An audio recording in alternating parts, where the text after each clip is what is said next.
네, 여러분 안녕하십니까? 버스 운전 자격 시험 9회차입니다. 자동차 관리 요령편입니다. 여러분을 환영합니다. 문제로 들어가겠습니다. 1번입니다. 터보차저 고장 발생 원인에 해당되지 않는 것은 그랬습니다. 엔진오일의 오염, 이물질 유입, 냉각수 공급 부족, 윤활유 공급 부족. 여기서 터보차저와는 관계없는 것 하나가 있죠. 그것이 바로 냉각수입니다. 터보차저에 냉각수 부분이 흐르지도 않죠. 그래서 냉각수 부족하다고 그래가지고 터보차저가 고장나지는 않습니다. 그러나 엔진 오일이 오염됐다, 이물질이 유입됐다, 윤활유 공급이 부족하다면 터보차저의 고장 발생 원인이 될 수 있습니다. 네, 터보차저는 고속 회전 운동을 하는 부품으로서 냉각수와는 관계가 없습니다.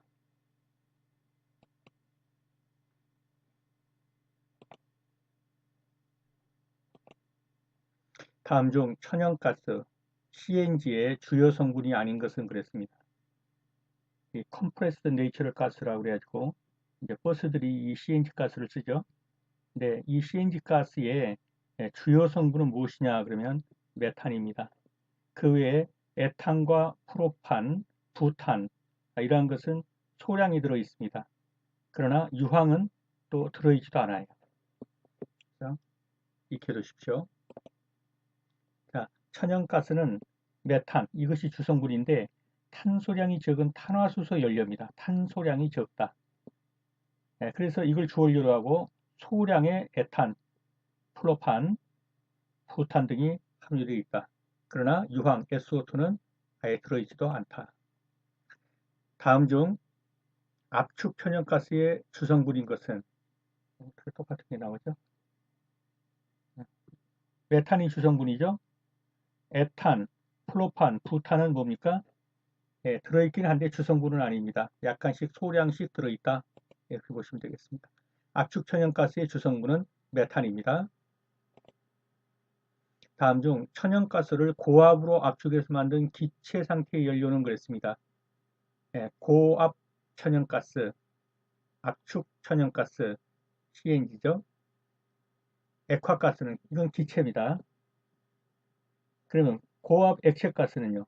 LNG입니다. 리퀴파이드 내추럴 가스 그래가지고 액화입니다. 이거는 기체, 요거는 기체가스고 이 ANG는 액체가스고 LPG는 석유, 액화석유고 ANG는 흡착천연가스인데 지금 현재 뭐 자동차 개발 이런 연료를 쓰는 자동차를 개발하는 것으로는 알고 있는데요. 어떻든 다음 중 천연가스를 고압으로 압축해서 만든 기체 상태의 연료는 압축 천연가스다. CNG, 컴프레스드 내추럴 가스. 이 C가 컴프레스드, 압축이란 말이죠. 천연가스를 압축했다. 그래서 천연가스를 고압으로 압축해서 고압 용기에 저장한 거, 기체 상태로 저장한 거. 그렇기 때문에 버스 같은데 이 그 CNG 저장하는 그거는 굉장히 그 강한 압축으로 들어간 겁니다. 고압으로. LNG는요. 리퀴파이드 내추럴 가스를 했고 천연가스를 똑같은 천연가스인데요. 액화시켰어요. 천연가스를 기체 상태로 고압 압축을 하면 CNG고 액화 상태로 압축하면 LNG가 되는 겁니다.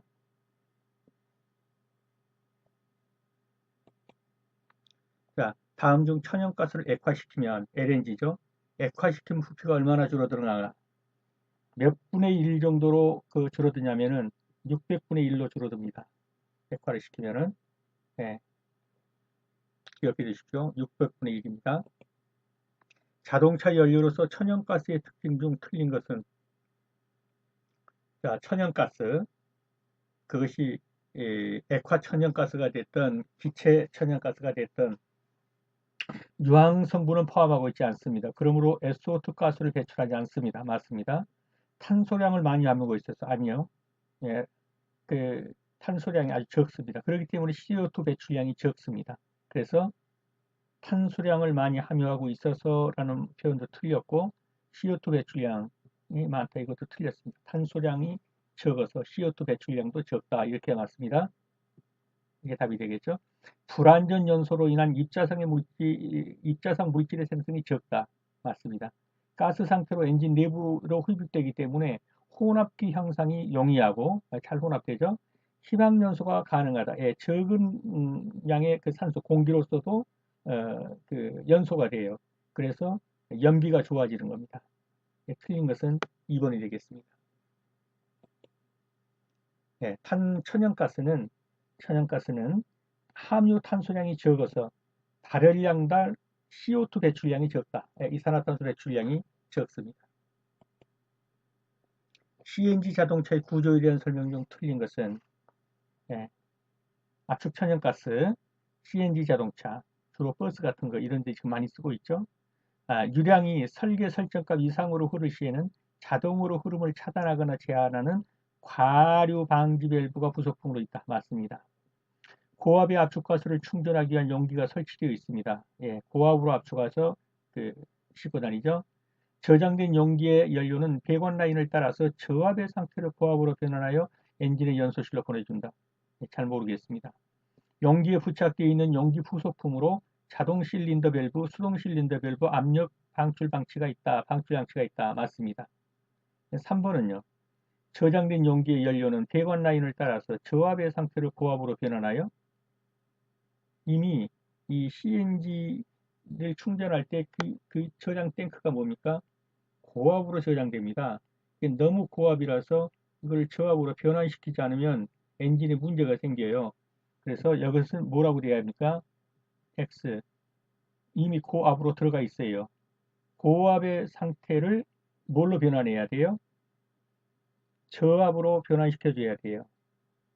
네, 그래야 엔진에 쓸 수가 있어요. 그렇게 해서 엔진의 연소실로 주입되어집니다. 그래서 이 부분이 틀린 것이죠. 네, 이미 고압으로 저장된 것을 저압으로 변환해서 엔진 연소실로 주입시켜줘야 합니다. 보겠습니다. 고압으로 저장된 압축전염가스는 이미 저장할 때 고압으로 되어 있습니다. 저압으로 변환돼야 돼요. 그래서 연소실로 주입됩니다. 이미 저장될 때 압축천연가스 저장이 고압으로 저장되는 것입니다. CNG 자동차의 구조 중에서 실린더의 파열을 방지하기 위해서 가스를 배출시켜준다. 왜? 그대로 계속 가스를 넣으면 실린더가 나갈 수 있기 때문에 이런 가스를 배출시켜주는 장치를 무엇이라고 하느냐 그랬습니다. 압력을 방출해 주는 것이죠. 예, 압력 방출 장치가 되겠습니다. 확인합니다. 압력 방출 장치입니다. 험한 도로를 주행할 때 주행 방법 중 틀린 것은 비파정 도로와 같은 험한 도로를 주행할 때는 기어 본석이나 가속은 피한다. 맞습니다. 요철이 심한 도로에서는 감속 주행에서 차체 아랫부분이 충격을 받지 않도록 주의 운전한다. 맞습니다. 제동할 때는 자동차가 멈출 때까지 브레이크 페달을 펌프질하듯이 가볍게 위아래로 밟아준다. 그렇죠. 네. 펌프질하듯이 밟았다 뗐다 하면서 위아래로 밟아주는 것입니다. 논길, 모래길, 진흙길 등에서는 고단 기어를 사용하여 고단 기어 4단 기어 되겠네요. 차바퀴가 헛돌지 않도록 한다. 헛돌지 않게 하려고 고단 기어 사용합니까? 좀 문제가 있죠. 예, 오히려 저단 기어, 2단 기어 정도를 사용해야 합니다. 눈길, 모래길, 진흙길 등에서 그래야 차바퀴가 헛돌지 않습니다. 그래서 여기서는 틀린 것은 4번이 되겠습니다. 확인합니다. 4번입니다. 이렇게 눈길, 모래길, 진흙길, 눈길, 모래길, 진흙길 등 이 사의 경우에는 저단기어, 주로 2단기어를 사용해서 차바퀴가 헛돌지 않도록 해주어야 합니다. 고단기어를 사용하면 오히려 차바퀴가 헛돌게 됩니다. 10번입니다. 고속도로 운행 전에 점검해야 할 사항으로 틀린 것은 엔진오일, 연료, 냉각수, 미션오일 그냥 눈에 들어오죠. 고속도로 운행할 때마다 미션 내려서 오일 점검하고 이러면 못 해먹죠. 정기 점검할 때는 하는 그 미션오일. 답은 4번이 되겠죠.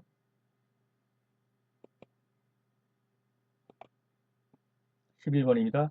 겨울철 버스 운행에 대한 설명으로 틀린 것은 엔진이 냉각된 채로 운행하면 엔진 고장이 발생할 이렇게 할 수 있으므로 엔진 시동 후에는 적당한 워밍업을 한 후에 운행한다. 그렇죠? 적당히 엔진이 열받게 해주고 그러고 운행해야 합니다. 눈길이나 빙판에서는 타이어의 접지력이 약하기 때문에 가속 페달이나 핸들을 급하게 조정하면 위험하다. 그렇죠. 그냥 돌아버리죠. 예, 눈길이나 빙판에서 예, 가속 페달 받고 핸들 급조하면 막 돌아버리죠. 3번입니다. 타이어 체인을 장착한 경우에는 50km/h 이내에 또는 체인 제작사에 추천하는 규정 속도 이하로 주행하며 체인이 차체에 닿는 소리가 나면 즉시 자동차를 멈추고 체인 상태를 점검한다. 맞는 것 같기도 하고 틀린 것 같기도 하고 모르겠습니다. 4번입니다. 내리막길에서는 엔진 브레이크를 적절히 사용하고 오르막길에서는 한 번 멈추면 다시 출발하기 어렵기 때문에 가능한 차간 거리를 유지하면서 서행해라. 예, 이것도 맞죠. 겨울철에 살얼음인도 좀 얼었는데 예, 앞차 빨리 따로 버텼다가 일단 정지해 놓고 다시 출발하면 이제 헛돌아 버릴 수가 있어요. 한 번 정지하면 다시 출발하기 어려운 상황도 있어요. 그렇기 때문에 아예 처음부터 예, 저단기어를 넣고 서행을 하면서 가능한 한 엔진을 주행을 멈추지 말아라. 계속 진행하는 이런 차간거리를 유지하면서 올라가라는 겁니다. 맞습니다. 3번은 뭐가 틀렸나요? 아주 간단하게 30km 아워입니다. 타이어 체인을 장착한 경우에는 원칙적으로 시속 30km 이내로 또는 체인 제작사에서 권장하는 그런 규정 속도 이하로 주행하면서 닿는 소리가 나거나 그러면 멈추고 상태 점검하는데 다 맞아요. 다만 요것이 틀린 거죠. 50km가 아니라 시속 30km로 달려라. 뭐 할 때요? 체인 장착했을 때요. 네. 타이어 체인을 장착한 경우라면 30km/h 시속 30km로 달리고 또는 제작사가 추천하는 규정 속도 이하로 운행해라. 12번입니다. ABS에 대한 설명이 틀린 거죠. ABS가 안티록 브레이크 시스템이죠. 이 ABS 장치가 뭐냐 이거죠. ABS 장치는 급제동 시에 핸들의 조향 성능을 유지시키는 장치다. 맞습니다. ABS 차량은 급제동 시에도 핸들의 조향이 가능하다. 맞습니다.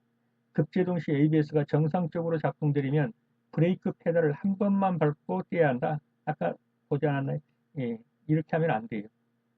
계속 밟아주고 있어야 돼요. 밟고 계속 있어야 이게 말을 듣는단 말이죠. 예, 드득 하니까 무서워서 떼버리면 안 돼요. ABS 경고등은 키 스위치를 온하면 일반적으로 3초 동안 점등돼서 자기 진단을 한 다음에 ABS가 정상이면 경고등이 소등되는데 만약 이게 소등되지 않고 계속 켜 있다면 경고등이 켜 있다면 점검이 필요하다. 맞습니다. 그러므로 3번이 틀렸죠. 급제동 시 ABS가 정상적으로 작동되려면 브레이크 페달을 계속 밟고 있어야 된다. 끝까지. 그리고 이 ABS는 뭐라고요? 핸들의 조향 성능을 유지시켜줘요. 예. 가다가 브레이크 밟고 휙휙 돌잖아요. 예? 근데 끝까지 이 브레이크가 말을 듣게 브레이크를 했다. 핸들이 말을 듣게 만들어주는 겁니다. 그래서 핸들 조향 장치, 핸들이죠. 조향 장치의 성능이 일정하게 해주기 위해서 하는 것이 바로 ABS입니다. 그냥 브레이크만 밟으면 ABS가 그 장착된 차는 어때요? 브레이크 밟으면 끝까지 밟으면 탁탁탁탁 하면서 예, 그때 어때요? 바로 밟을 때면 안 된다는 거죠. 끝까지 그 브레이크를 밟고 있어야 됩니다. 그러면 그래서 핸들을 잡으면 핸들이 돌아가지 않고 정상 주행할 때처럼 핸들이 제대로 말을 듣는다 이런 말입니다. ABS에 대한 설명 중 틀린 것은 ABS 장치는 급제동 시 핸들의 조향 성능을 유지시키는 장치이다. 이거 조금 전에 본 거죠. 급제동 시 ABS가 정상적으로 작동되려면 브레이크 페달을 힘껏 밟고 탁탁탁 한다고 밟대버리면 안 된다는 얘기예요. 차가 완전히 멈출 때까지 어떻게 한다? 계속 밟고 있어야 합니다. 그래서 여기서는 급제동 시 ABS 정상 작동하면 브레이크를 한 번 밟고 떼라 그랬기 때문에 이게 틀린 거예요. 계속 밟고 있어야 된다. 그죠? 13번입니다. 자동차 키 및 도어 사용에 대한 설명이 틀린 것은 자동차 키에는 시동키와 화물실 전용키 두 가지가 있다 맞습니다. 시동키 스위치가 스타터 ST에서 온 상태로 돌아오지 않더라도 고장은 아니다. 글쎄 잘 모르겠습니다. 좀 더 그죠? 엔진 시동을 끈 후 자동도어 개폐 조작을 반복하면 에어탱크의 공기압이 급격히 저하된다. 맞습니다. 예. 그 밀어 올리는 에어가 다 빠져버리니까 예, 공기압이 저하됩니다. 장시간 자동으로 문을 열어놓으면 배터리가 방전될 수도 있습니다. 이 자동으로 문을 열어놓는다는 거죠. 자동으로. 계속해서 지금 뭐가 지금 작동되고 있는 거예요. 배터리 힘으로 그, 예, 개폐 장치가 지금 작동되고 있는 상태란 말이에요. 배터리 방전될 수 있다는 거예요. 자, 시동키 스위치가 예, 이 ST 스타트에서 온 상태로 돌아오지 않으면요. 고장이죠. 스타트에서 온 상태로 정상적인 온 상태로 돌아와야 합니다. ST에서 온으로. 안 돌아오게 되면 계속 스타터가 작동되고 있다는 얘기죠. 그렇게 되면 문제가 생겨요. 예, 배선에 과열이 오고 그랬습니다. 시동키 스위치가 스타터에서 온으로 되돌아오지 않고 있으면 시동 후에도 계속해서 스타트가 작동되고 있다는 얘기예요. 그러면 스타트가 손상되거나 배선의 과부하로 화재의 원인이 될 수 있어요. 잠깐 스타터는 시동만 켜주는 거고, 예, 그 다음부터는요, 예, 자체 그 전원에 의해서 돌아가줘야 돼요. 근데 계속해서 지금 예, 시동키 스타트가 뭡니까 작동되고 있다면 배선에 가열이 돼가지고 화재의 원인이 될 수 있다. 14번입니다. 연료캡을 개폐하는 방법으로 틀린 것은 연료캡을 열 때는 최대한 빠르게 여는 것이 좋다. 그래요? 왜 빠르게 열라는지는 잘 모르겠어요. 2번 시계 반대 방향으로 돌려 열고 연료 주입 후에는 시계 방향으로 돌려 잠근다. 시계 반대 방향 왼쪽으로 열고 오른쪽으로 잠근다. 맞죠? 연료캡에서 연료가 새거나 바람 빠지는 소리가 난다면 연료캡을 완전히 분리하기 전에 이러한 상황이 멈출 때까지 즉 바람이 다 빠거나 뭐 하여튼 이럴 때까지 좀 기다렸다가 해라. 왜냐하면 연료 압력이 있어서 툭 튈 수도 있기 때문이에요. 4. 연료를 충전할 때는 엔진을 정지시키고 연료 주입구 근처에 불꽃이나 화염을 가까이 해야 된다. 다 맞죠? 자, 2번, 1번. 연료 캡을 열 때는 최대한 빠르게 여는 것이 좋다. 아닙니다. 그 연료 내에 있는 기체라는 게 압력이 가해질 수가 있기 때문에 천천히 열어야 합니다. 그래서 틀렸습니다. 빠르게가 아니라 천천히 열어야 한다. 열면서도 뭐 새는 소리가 나거나 그러면 그게 멈출 때까지 기다렸다가 열어라 하는 것입니다. 연료컵을 열 때는 천천히 한다. 연료컵을 열 때는 연료의 압력이 가해질 수가 있다는 거죠. 연료 자체의 기체가 그래서 천천히 분리하는 것이 좋습니다. 네, 여러분 수업하시느라 수고 많으셨습니다. 도움이 되셨다면 구독과 좋아요 부탁드립니다. 다음 시간에 다시 뵙겠습니다. 감사합니다.